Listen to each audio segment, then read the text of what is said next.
நான் மட்டும் விஜய் வாழ்க்கைக்குள்ள வரலன்னா எவ்வளவு குழப்பம் வந்திருக்காதுல்ல.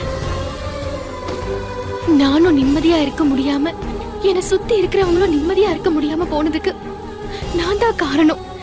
நான் ஏன் வெண்பாக்கு அம்மா மாதிரி நடிக்க வரணும்?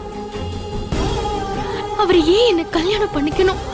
இது எல்லாமே நடந்து அபாரமா இப்படி நடக்கிற மாதிரி எங்களுக்குள்ள எந்த உறவுமே இல்லாம போறதுக்கு இப்படி எல்லாம் நடக்காமலே இருந்திருக்கலாமே.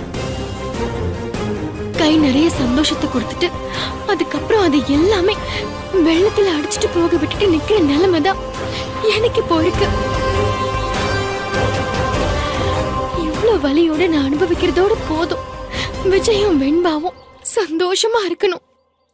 ஆனா ஒண்ணு, இப்ப இந்த கற்பூர தீபத்தை வெறும் கையில வேதனைய சுமந்துட்டு அனுபவிக்கிறேன். அவர் அந்த மனசு பூரா இதே வேதனையை சுமந்துகிட்டு தான் இருப்பாரு.